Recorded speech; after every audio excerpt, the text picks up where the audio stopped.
Hey there, and welcome to another week of Unscrambled Faith. I'm your host, Megan Clark, and I am so excited that you decided to spend your time with me, whether you are catching the live, guess really not live for me, not really live, like pre-recorded video on YouTube, if you're catching that, or otherwise if you're streaming anywhere where you watch your podcast or listen to your podcast. Wow, really have that backwards today, don't I? So I guess we're just keeping it real here today. And if I'm being very honest with y'all, full transparency, because that is what we're doing today. We are being fully transparent and keeping it real. I definitely was. So I just started recording the podcast for this week, and I started with the beginning of it, right? And I was no more than probably, thankfully, at least like 8 to 10 minutes in, and our ring cap app kept going off. You could probably relate to this. The sun's like going down right now, and every time it seems like that the sun catches like our ring camera, there's motion that's activated. And as I was recording almost 10 minutes of this podcast, the ring app kept going off for about 20-30 times at least. And your girl is a neurospicy brain, and every time it was going off, my eyes were darting up to the top. And of course, because I record this podcast on my phone, I thought I went to snooze the ring camera, but instead I stopped the recording. So we're just going to have a refresh moment, and we're going to start back. It's okay. I look at it as a pivot of warming up my vocals and testing the waters a little bit for this week. So maybe not you can relate to that situation. So that's where we're at. But let's go ahead and dive in and talk a little bit about the usual. Y'all know I love to share what earrings I'm wearing for the week. And if you are listening to the audio version, that is okay, because I'm going to describe my earrings. So my top, actually, my t-shirt that I'm wearing today definitely ties in with my earrings. The t-shirt that I'm wearing basically says in my 90s era. And I figure I'd go ahead and tie in my earrings with my shirt. So they are Lisa Frank, the Tiger Lisa Frank earrings. I absolutely love these earrings, by the way. And if I'm not mistaken, I think if I remember correctly, I think I got these from, now I'm going to mess it up. Yeah. Sorry guys, I apologize. I just went blank. Of course I did. We're going to attribute that to perimenopause and just what happened within the last hour. But yeah, I'm sure maybe later on in the podcast I'll think about it. But I know it's like something to bloom. Anyways, all right, let's not spend too much time on that. But this week we're going to be talking a little bit about a safe space, finding peace, giving it back. Interesting enough, I talked a little bit about this in my therapy session today. If y'all have been hanging out with me for a little bit here since I've started the podcast, I do go to therapy every week, every Tuesday. And, what's interesting for me too is that most of the time I don't necessarily mind like segueing like right into recording the week's podcast from my therapy sessions. But today was a lot. I'm not gonna lie, today was a lot. And it was a very deep conversation. I did get a lot out of it. I really enjoyed this week's session. However, it took a lot out of me. But you know what's interesting enough? The theme of what I want to talk about today, in a way, ties into some of the things I was talking about in therapy today. So you know what? I was like, while we're just kind of like fresh off the press, we're already in kind of like that headspace. Why not go ahead and still record this week's podcast? So here we are. But this week we're going to dive in and talk a little bit about a safe place, finding peace, giving it back, what that looks like. So a little bit about the pause. So, y'all may or may not, funny enough, I know ironically I've been sharing a little bit about perimenopause, but that is actually not the pause we're going to talk about in this podcast today. Sorry. At least not today. But let's talk about a little bit about the pause. There are occasions often when I feel like over the last couple months or so that I talk a little bit about the pause, what that is, what it means, how to do it.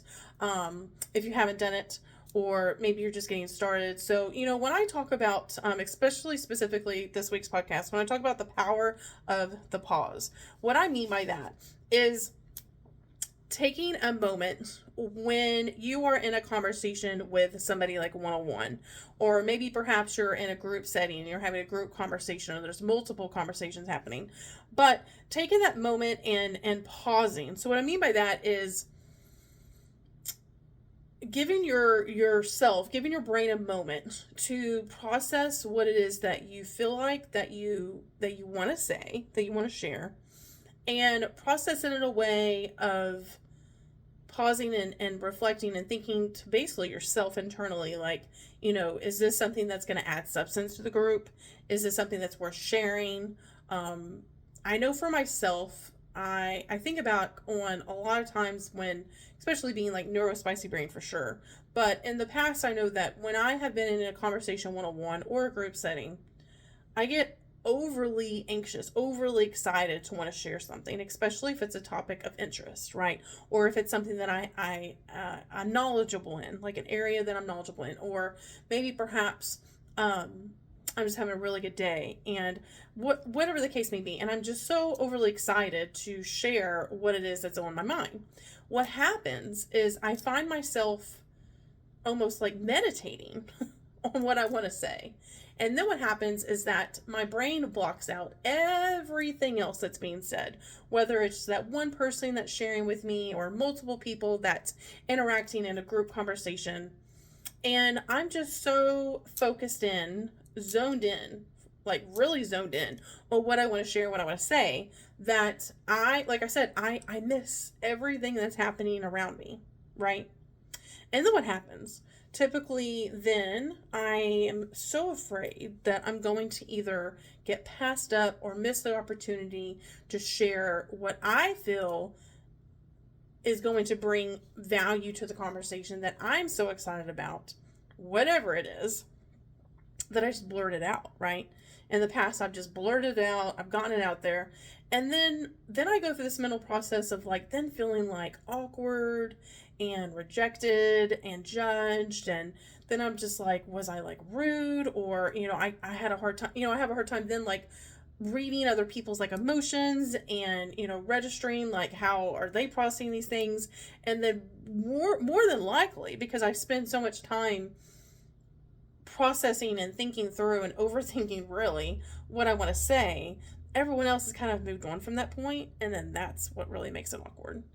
But over the years, what I have found that it's not easy, it's work, but it has worked for me, is taking a moment to pause, working on how I can bring peace into my life, peace into my mental state, to where I can otherwise be present for others, and in a way that I'm not bombarding them with like my thoughts, or I'm not making the conversation about me. I like to think of it as kind of like this dance, right?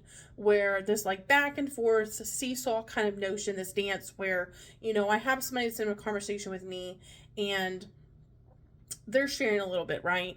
And then there's a pause and we're processing, and then the other person goes. And then you just keep going kind of like back and forth, back and forth. Now, we'll say there are times with, when I'm in the space of like my fellow neurospicy friends, that we most certainly like interrupt each other all the time. But I feel like because we're almost on this like level playing field mentally, that neither of us get offended because our brains are very like in tune, in line, if that makes sense.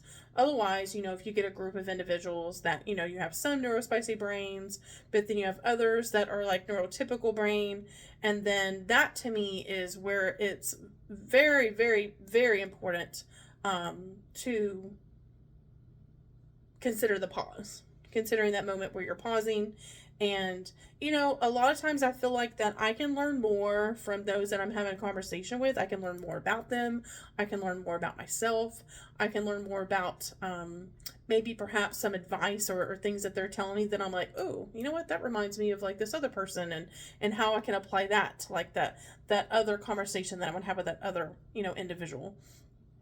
But I feel like that there's a lesson to be learned. There's something that is just so sacred and so peaceful and so respectful when we give the floor or we give an audience to whomever it is that we're having a conversation with.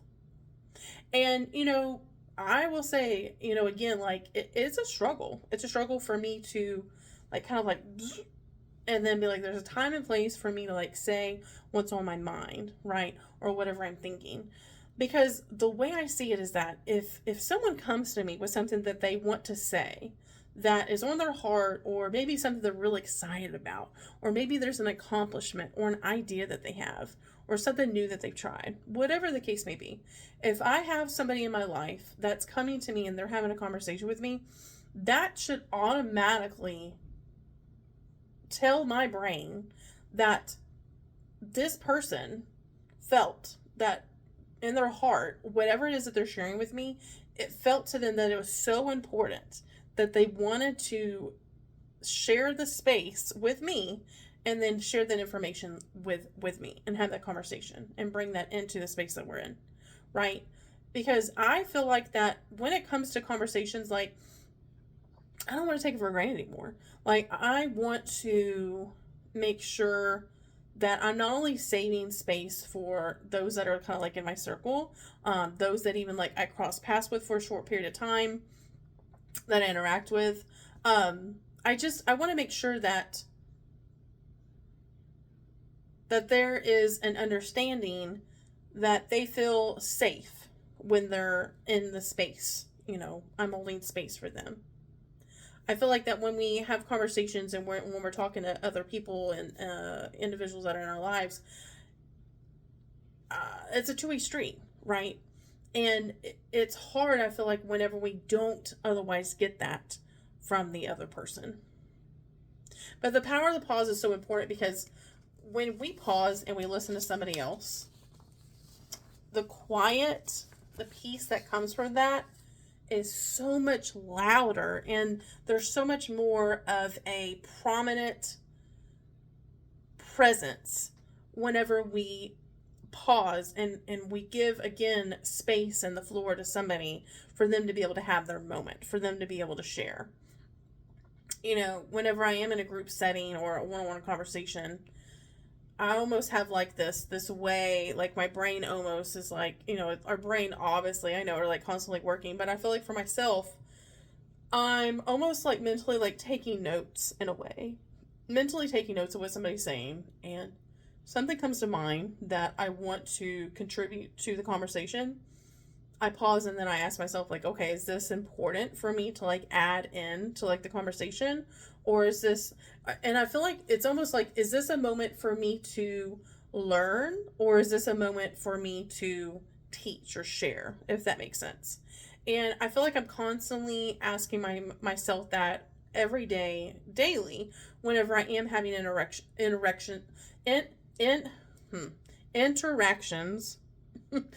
words are hard today, with individuals.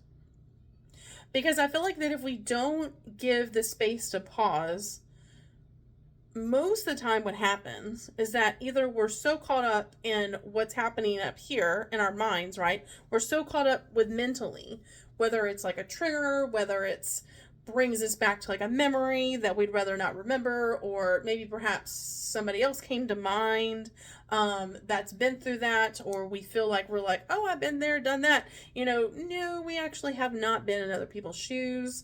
And I just want to make sure that we, like I always try to teach myself that, honestly, all that when I'm having a conversation with somebody and they're sharing something personal in their life, mentally I will take note and be like, oh, you know what? That brings me back to a time But I'm not going to verbally share that, because I tell you what, most of the time if somebody's coming to you and let's just say they're sharing something that's already happened, like something personal, or they're opening their heart out to you, and they're again having that moment with you, most of the time they're just wanting to share just for the sake of sharing, or they're ranting for the sake of ranting because you're a safe space for them. One thing that I've learned the hard way is that if somebody wants my advice, they're going to ask me for it. I don't want to give unsolicited advice because I firmly believe that words are sacred, that the words that I share with you guys on this podcast, the conversations that I have on a day-to-day basis with anyone that comes into my life, anyone that I'm interacting with, that time is valuable, right? That time is important. And I want to make sure that whatever it is that I'm sharing, whatever it is that I'm talking about, is going to be a light for somebody else. That's going to bring positivity. That's going to inspire somebody, or it's going to otherwise inspire myself or bring some sort of like healing to myself. Because the thing is that when somebody shares something with us, if we're not taking a moment to pause, what happens then is a lot of times we'll turn around and we're placing judgment on that other person, or we're condemning that other person. Versus if we pause, we're preventing ourselves from otherwise sticking our foot in our mouth, right? Or maybe saying something that we can't take back, or perhaps saying something that we didn't necessarily mean to say, but we didn't know how to say it, and so we just word vomited, right?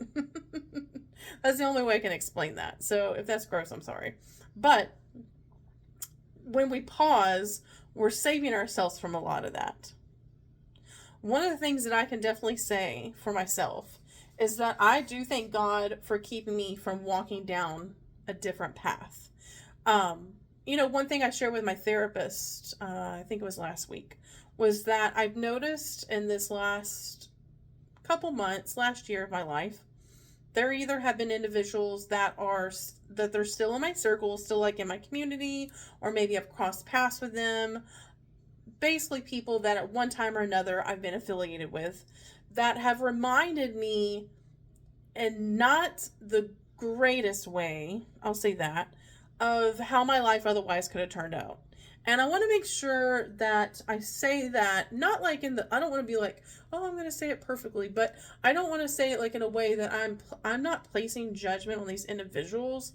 It was honestly, to me, a very humbling experience for me to have these conversations with these individual people, because I feel like it brought a lot of light and clarity to my own life, for me to be like, I could have chosen a very different path at one time or another when I was younger, and I'm certainly glad that I didn't go down those paths, because I can only imagine how my life would look now had I otherwise made the decisions back then that I almost made. And I like to think of the idea of like the universe bringing these people into my life, even if it's like for a short amount of time, that I'm crossing paths with them again, or maybe if I'm not seeing them physically in person, that we're having like conversations online, or over the phone, whatever the case may be. But I can't help but feel like that, or I know that spirit, the universe, is bringing them into my life for me to have like these reflective moments, that it's, again, reminding me, for one, of how much work that I've done over at least the last like 5+ years, but also, again, where my life could have otherwise turned out. That is a humbling moment in itself, and I don't take that for granted, because I don't feel like it's going to be every day that God, the universe, spirit is going to bring those people and have, for me to have like that moment of clarity. At the same time, I do have individuals in my life that are still like in my circle, in my community, that are really the opposite.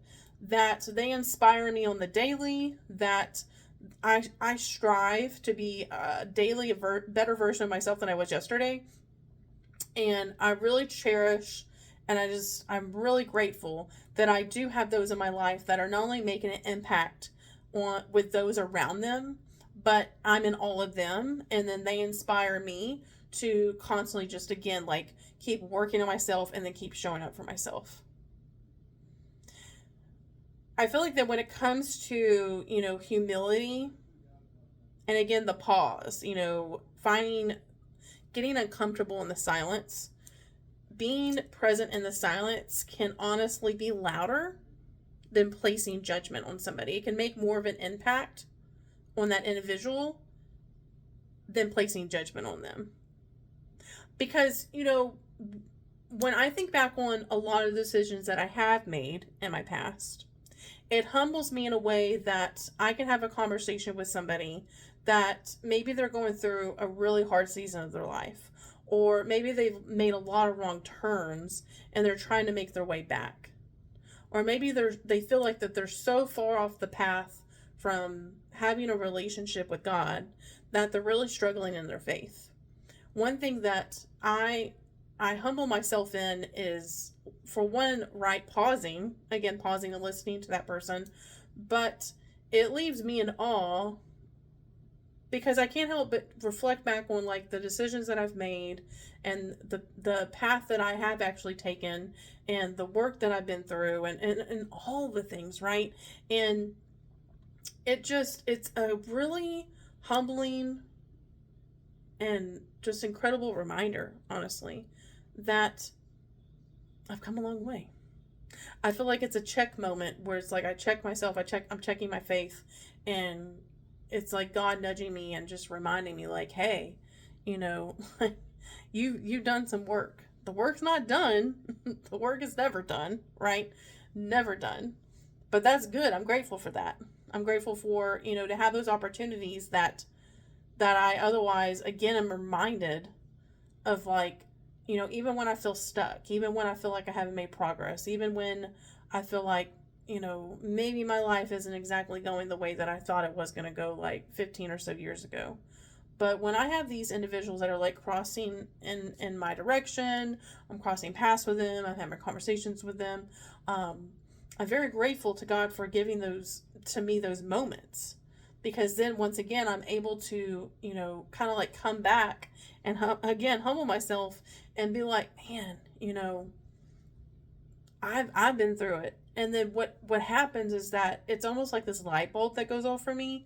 So then I'm able to create that safe space, that area, like, stand in the gap for that person that's in my life that I've crossed paths with, or maybe God's brought into my life, that I'm able to be like a pillar for them, and to know, like, hey, I can't exactly relate to what you're going through, but it almost, like, brings me a sense of, like, peacefulness that I'm able then to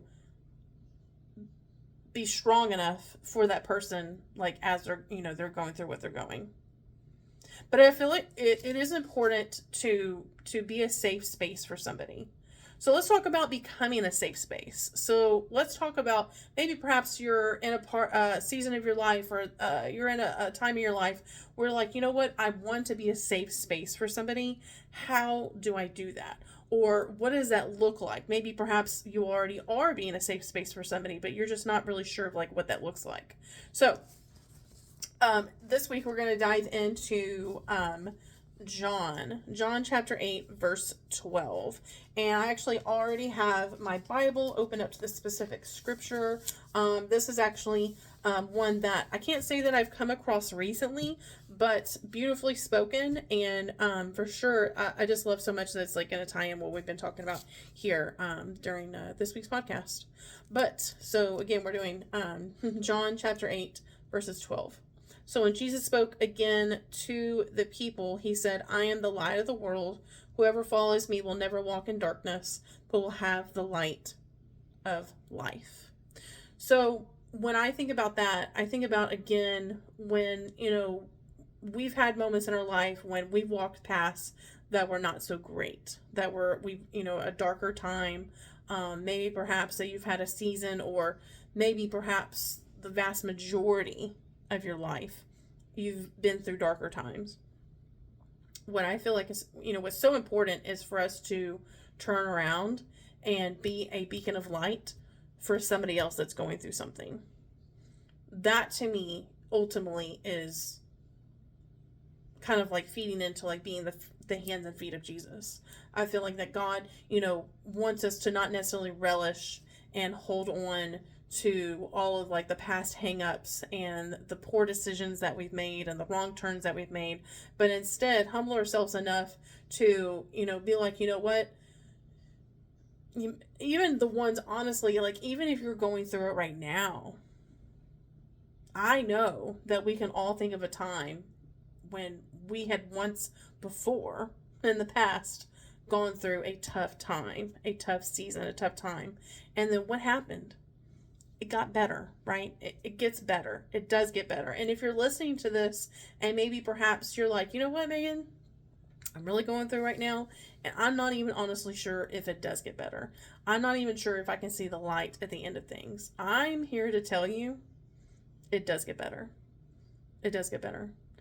I know that I can speak for myself and say that anytime that I'm going through like a really hard season, because let's be honest, you know, God is always going to ask us to, God is always going to want to stretch us a little bit more, right?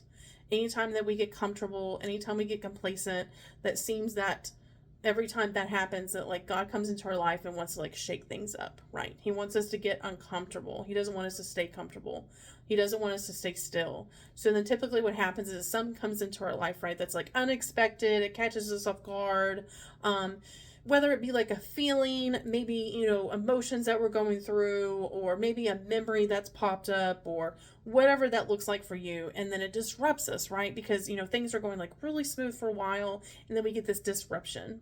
But then what's important for us is to reflect back on the times that we have made it through to the other side, and to remind ourselves that we've done it once before, we can do it again.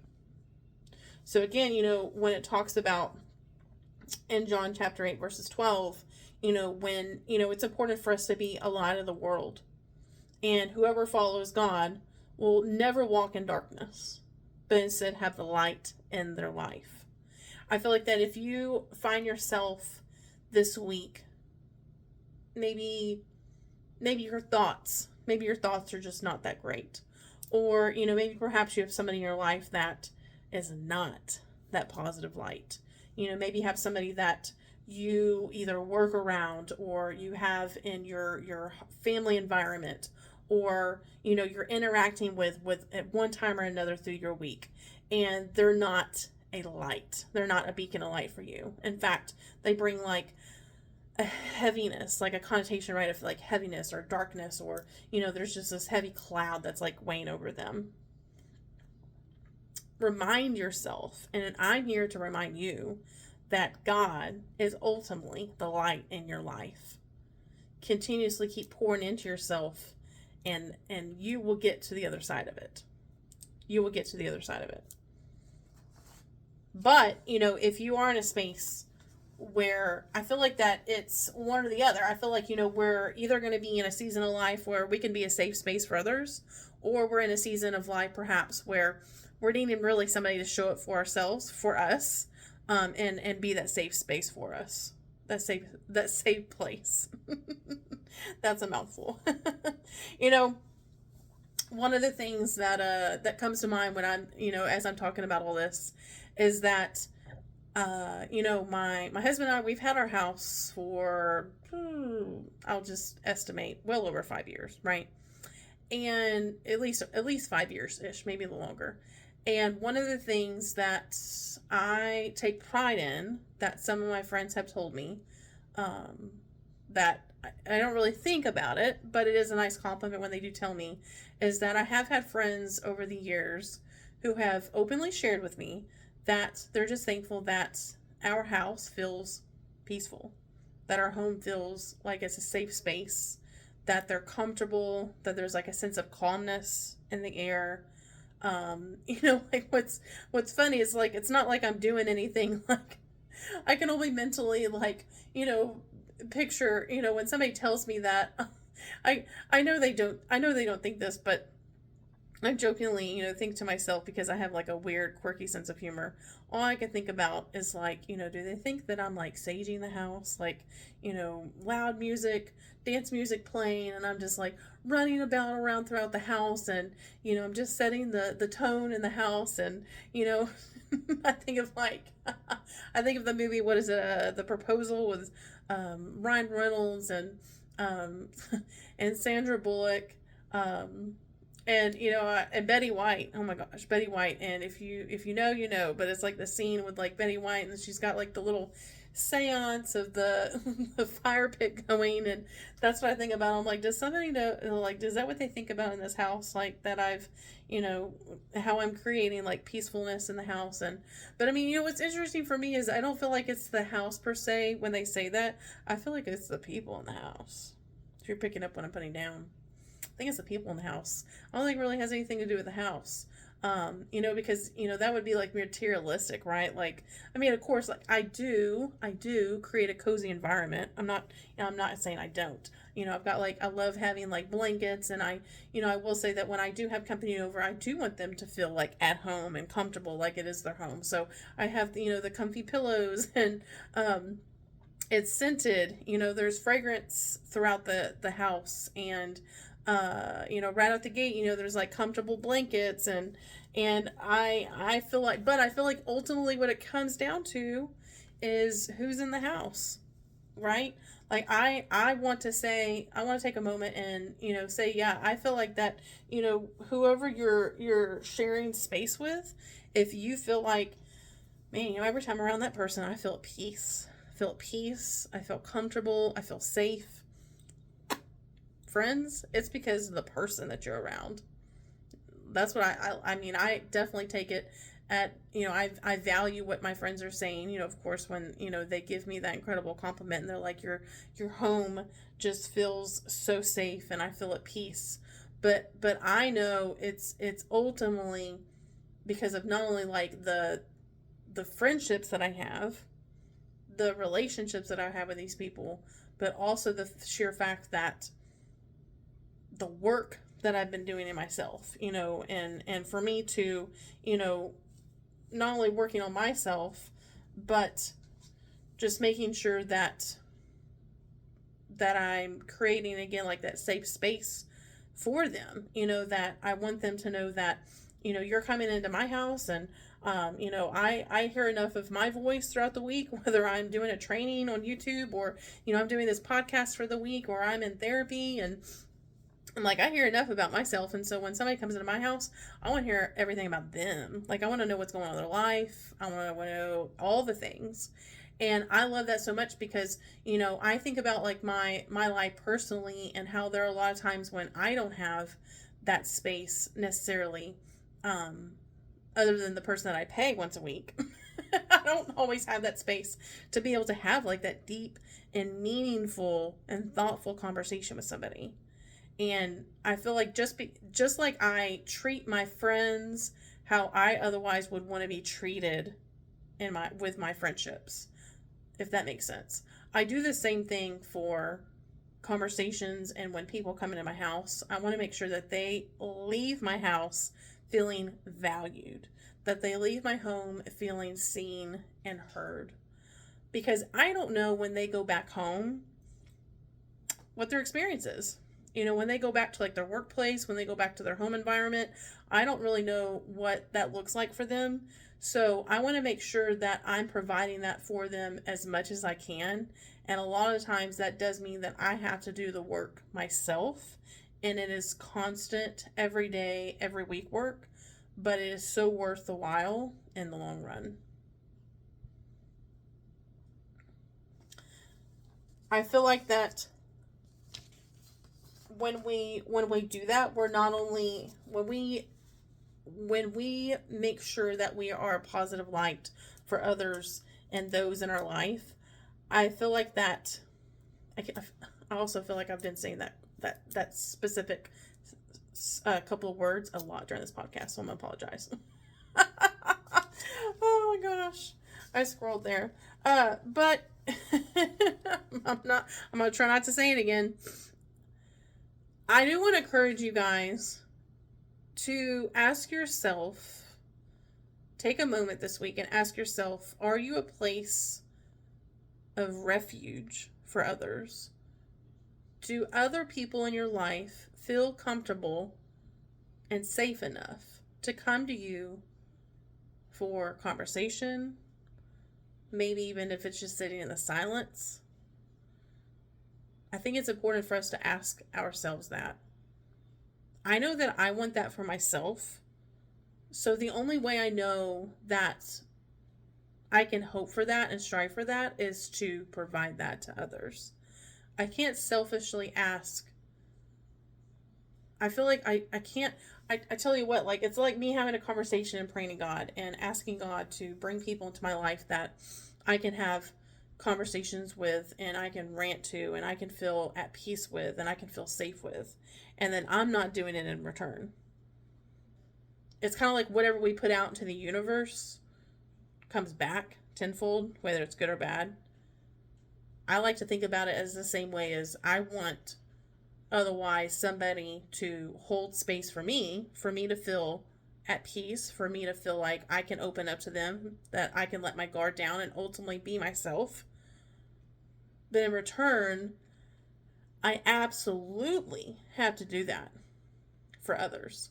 Not to say that you have to do that for everybody, but the ones that you hold near and dear to your heart, the ones that you trust, the ones that are kind of like in your inner circle, those are the ones that you want to make sure that you do the work, that you show up for them, that you pause and allow them to have that sense of peace and safety.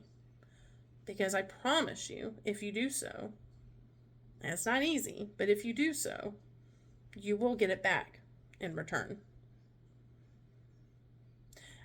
It's imperative for us to be not only mentally and emotionally available. It's important for us to not only be mentally, but also emotionally available to others who are hurting. It's so important for us to make sure that we are taking care of ourselves mentally, however that looks like for you. So then that way we can show up for others, that we can be a safe space for them. I can say that over the last X amount of years that I've been in therapy, I don't know if there's ever a time that I'm ever not going to go to therapy. Because talking to somebody that, again, I had that safe space with, right? That I feel comfortable enough to let my guard down around. That alone helps me clear out so much crap in my mind that I'm able to start my week off with a sense of peacefulness. But I feel like it's definitely not just therapy. It's having conversations with God. It's listening to worship music. It's showing up to church, or for me most time it's watching the church service online, but however that looks like for you. And just making sure that we're ultimately through the week filling our cup up, no matter what that looks like. And not just one way, multitude of ways. And whenever we get to that point where we are working to fill our cup up, how could we not turn around and again be both mentally and emotionally available to those that are hurting? Again, it's like it's a little dance, right? There are going to be seasons of your life that are not looking so great.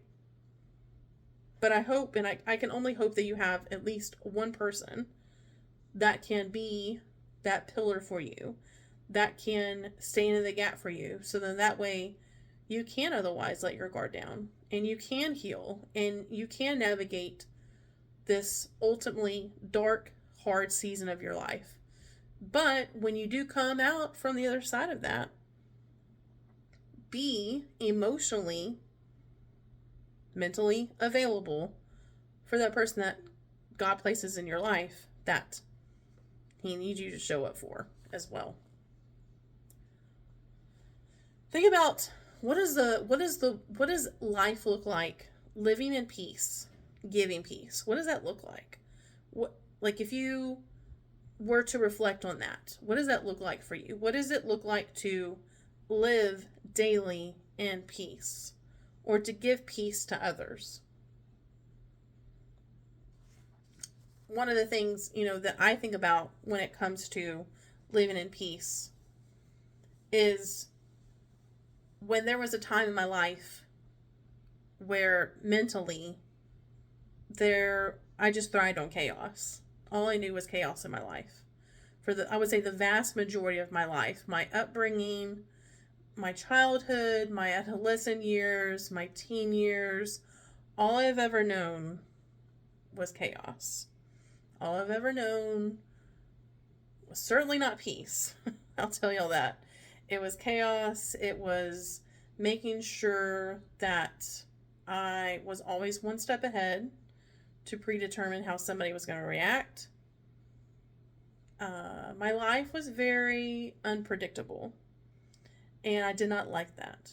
And so the way that I could take control of that back then was taking control of my own life, getting overly organized, having lists and tasks, making sure that I was super busy all the time. And I tell you what, it is exhausting to be in an environment where you're constantly having to read people. Being an empath myself is exhausting, especially when you're sharing space with others that are not necessarily, for one, providing that peace and comfort, safe space, but you're always constantly, it's like you're on thin ice. Like you're always watching your back. You're always waiting for the other shoe to drop. I don't like unpredictability. I'm going to be fully transparent and say that I do not hold space for those on a continuous basis that I cannot predict, like, their next move. Not to say I don't have people that cross my path that are like that. Because, God likes to test us, and the enemy is, yep, it's going to happen. Yep, it's going to happen.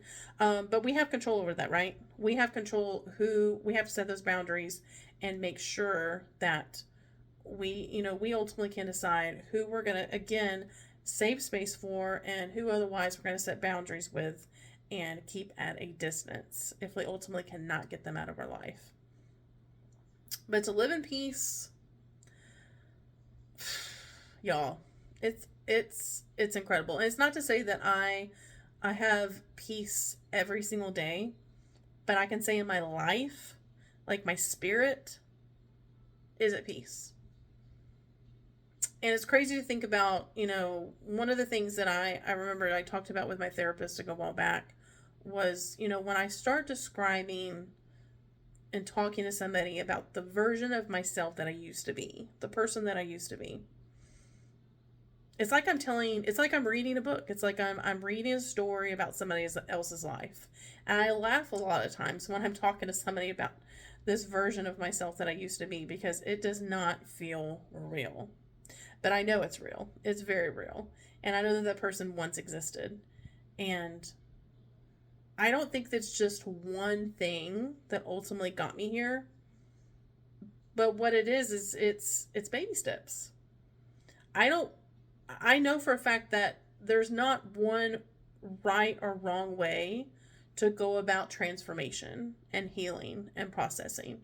But you have to start somewhere. Why do you want to live? Why would a person want to live daily in chaos? Our world is already chaotic as it is. I don't know about you, but I want to be one less person that's feeding into that chaos. That also means that we have to make sure that we're very careful about not only who we're allowing in our space, but what we're allowing in our space. What are we consuming on a daily basis? What are we feeding our brain? What are we working through? Are we acknowledging the things that are triggering us, that come to our mind, that bother us? The conversations that we're having in our heads that we're not good enough, that we're not valued, that no one's going to listen to me. No one believes in me. My ideas are bad. I'm never going to get out of this. I'm never going to see the other side of this. Is it ever going to get better? We have to. It is so important.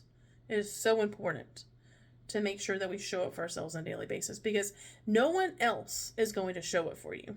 No one. I'm sorry, but if you haven't heard this before, I'm here to give you the tough news that no one else other than God, no one else is showing up for you. We have to be our own cheerleaders. We cannot expect others to be our cheerleaders, to show up for us, if we're not showing up for ourselves. Everybody is going to go through a tough time at one time or another. Ultimately, at the end of the day, the one person that you can count on the most, aside from God, is yourself. So why would you not want to be a better version of yourself tomorrow than you were yesterday? You have to do the work. It's going to look different for everybody. Even though I talk about every single week going to therapy is not for everybody. But you have to find something. We have to find something to start doing the work, to start peeling back the layers. And it's never too late. If you're listening or if you're watching this and you're like, must be nice, because I am far down that road. It's never too late. Start today. It's never too late. That's all I'm going to say to that. It's never too late.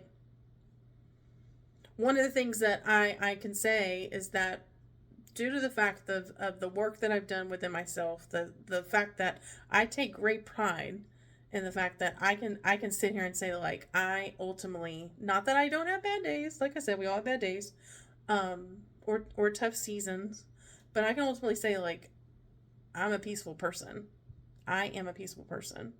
And I want nothing more than to be able to give a little bit of peace back to those that cross my path, no matter what that looks like for them.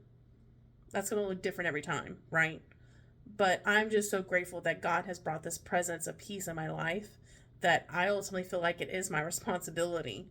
And I don't mind it the least bit to be able to share that with others. I want you to know that God never placed judgment. God never placed judgment on me. And He has never placed judgment on you. I make mistakes daily. I've made mistakes in the past. I've turned down wrong paths in my past. But not once did God condemn me. He, in fact, paused. And Lord knows how many times He has paused. And He has created a safe space for me to be able to ride out this life of mine, for me to be able to heal and process and get mad and cry and scream and, feel all the things. He's holding space for me. I know that God is ultimately, and you, that He is holding space for us. I know that, so with God not placing judgment on me, how can I possibly do that to somebody else? How can I possibly even place judgment on somebody else when He doesn't even judge me and the mistakes that I've made? For a very long time, before I started doing the work, I was masking my emotions. I know that there were a lot of times that people would tell me, like, you're hard to read.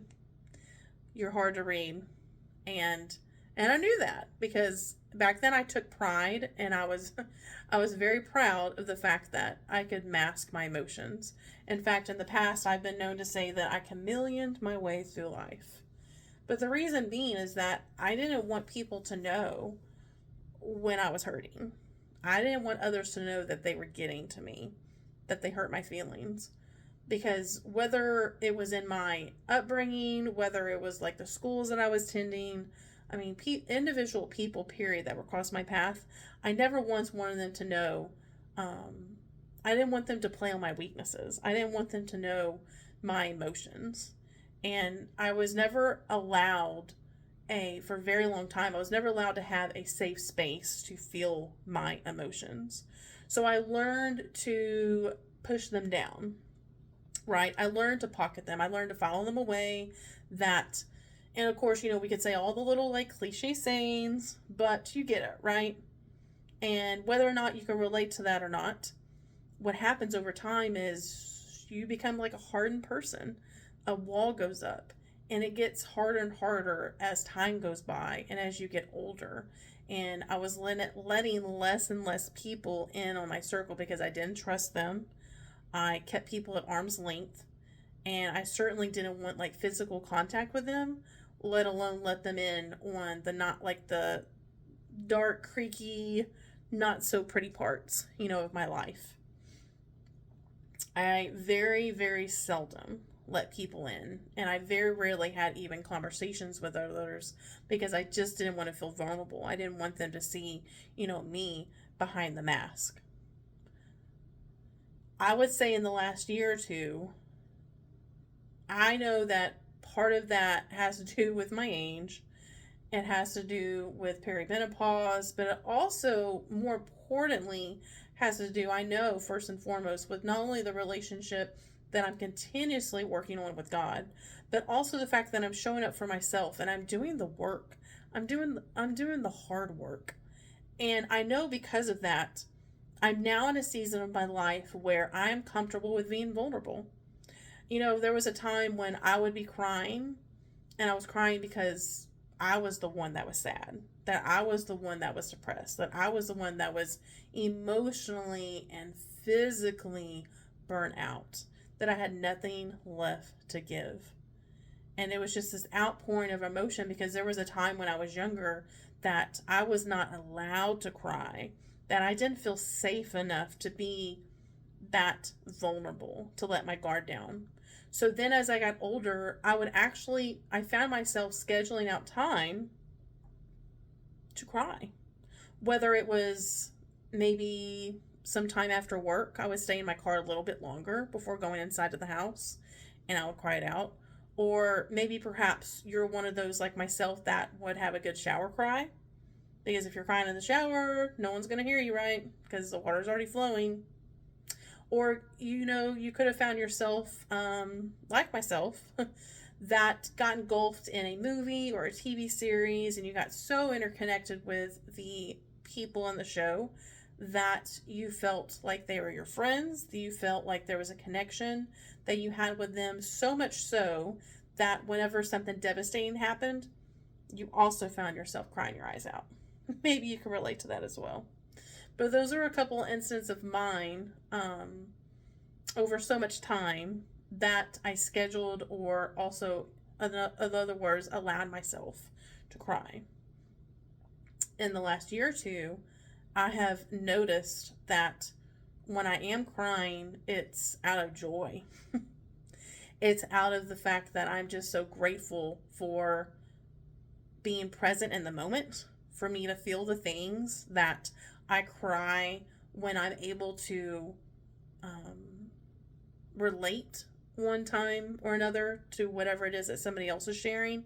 Or maybe perhaps there's a certain emotion that's evoking from like a video or a story that a friend is sharing, or, again, like a movie or a song that I'm listening to. And it's a sense of just release, that it's no longer the sadness. It's nothing that's pent up. It's crying because I ultimately am giving myself permission to feel the things and to let the tears flow. And it feels so good. It feels so good. In fact, I honestly, funny enough, I look forward to crying. I look forward to a good cry, especially when I think one of my favorite moments is whenever I'm in a church service or I'm listening to a worship song or something along those lines, and the message or the lyrics of the song touch me in such a way that I'm able to connect and I'm able to relate. And again, I can't help but it brings me back to a time where I'm able to reflect on all the things that I've been through, or maybe at a time in my life where I otherwise, again, wouldn't have this peace about my spirit. And I get so caught up and emotional because I'm just so grateful and thankful for the work that God has done in my life. that it's possible for me to even be at such a young age that I can say that I can look back on life and be like, okay, yes, I could have made other decisions, but I ultimately wouldn't be the person that I am today had the past version of myself made those decisions. There was a moment when I was younger. I think I was maybe in like my early 20s, and one of my good friends had invited me to a church service. And I started attending church with her for quite a while, pretty frequently actually. And the church that I was attending at the time with my friend, about once a week or so, did what they call like an altar call. And I remember there was this moment when I was listening to the song, and I had never heard the song before, but the lyrics really resonated with me. And it moved me in such a way that I found myself walking to the altar, and all I could do was just fall to my knees. All I could do was just give it all to God. Because in that moment of my life, everything almost felt like I couldn't control what was happening in my life. And that felt very defeating, because prior to that, I was able to, for the most part, take control of my life and, have a say-so in a lot of things. But at that time, some of the experiences that I was having and the season of life that I was in, I did not have a lot of control over. And that was really hard. And it definitely sent me into a very dark space. And I remember very faintly, like it's kind of a blur, but all I do remember is that, like I said, I listened to the altar call. I walked all the way down to the altar. I got on my knees, and I just remember just trembling. Like it was almost like all of this like pent up like negative energy, all this hostile energy, all of these toxic, all of these chains that were otherwise holding me down and preventing me from anything better and beyond myself, were just releasing. That's the only way I could describe that. Was that it was just this it was just this like chills, like this moment of just my body trembling and shaking. It was almost like God was just helping me release all of these things otherwise that I was holding captive in my spirit, that I was holding on to, that just had to ultimately be released.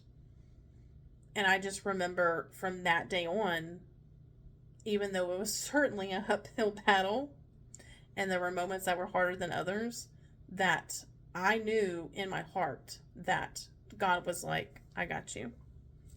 Peace is on the way. I got you. And it's been different ever since. If you're at a time in your life when there are chains that are otherwise holding you down, holding you back, I can say that I hope and I pray that you enter into a new season of your life where those chains are going to be broken. And that takes time. That takes time. That takes work as well. Life is going to be lifing. I know that sounds so cheesy and it sounds so really cliche, but life is going to have ups and downs and setbacks. But here's the thing, is that if we didn't have the ups and downs and the setbacks, let's be honest, we would be kind of boring. I don't know about you, but I feel like I would be a very boring person. I feel like that, with all the setbacks and all the hurdles and all the breakthroughs that I've had, have created a very multifaceted type of individual person that I am. I wouldn't have it any other way. It hasn't been the easiest, that's for sure. But again, like, why would I want it any other way? I don't feel like, I know for certain, I feel like I know that I would not be at peace like I am now had I not embraced the fact that there are going to be a lot of ups and downs. But I know ultimately at the end of the day, like, God's going to see me through it all. I still fight daily for my peace and continued healing. That's going to look different for me. It's going to look different for you. But it's constantly work. It's work, but it's well worth it. I'll tell you that. The one thing that I can do for you this week is I want to encourage you to listen more than you're speaking. I am encouraging you to show up for yourself and do something for yourself this week that's going to get you one step closer to feeling peace in your spirit. I want nothing more than for others in my life that I'm coming across in contact with to get to this place, to get to where you feel like that there is hope. I feel like in the last couple months, maybe honestly longer than that, that I have been spending a lot of time in Matthew. I don't feel like, I know that that's not by mistake. So our second scripture that we're going to talk a little bit about today is Matthew chapter 5, verse 14. And what I love so much is that this is actually another one that I have not come across personally in my Bible studies, but I was so glad that I did cross paths with it this last weekend with the church service that I listened to. But we're going to talk a little bit about being salt and light. You are the salt of the earth. But if the salt loses its saltiness, that's a mouthful, how can it be made salty again? It is no longer good for anything except to be thrown out and trampled underfoot. Oh, my apologies. That's actually verse 13, but that's okay. That's just prepping us for verse 14. So verse 14 is, you are the light of the world. A town built on a hill cannot be hidden. You are the light. So in other words, don't be a salty, I'm going to say this, don't be a salty person. We all are going to have ups and downs, but it's ultimately up to us to pivot and to work through the hardships, the hang-ups, the tough times. Keep in mind that there's always going to be light on the other side of anything that you're going through. There's always a brighter side to things. And if we are struggling with finding that, I can only hope and pray that you have somebody in your life that can otherwise help you see the light at the end of things. That they can be a beacon of light for you and show up for you instead. Again, I feel like it's so important. So important for us to do that dance, right? Show up for others when they need it. And in return, have others in our life that are going to show up for us when we need it as well. I want you to set boundaries with those that are in your life that maybe perhaps are not pausing, that they're placing judgment in your life, that they're condemning you, right? It's that same dance. We don't want to place judgment and condemn others, but we also want to make sure that we're not creating a space for others to do that to us as well. Those are not the people you want in your life. Set boundaries up with those people. I want to remind you that where you are now is not where you're ultimately going to stay. And also, if you find yourself in your life right now, or maybe you're in a season, or just in general in your life where maybe perhaps you don't have that person in your life that is creating that safe space for you, that makes you feel seen and heard and understood, I'm here to tell you, I hope that this podcast, I hope that I can be that person for you. Because that's what I want for you. I want to be able to show it for you. I want you to feel seen and heard and understood. And I'm creating a safe space for you to feel safe, for you to feel heard, for you to feel loved, for you to feel at peace.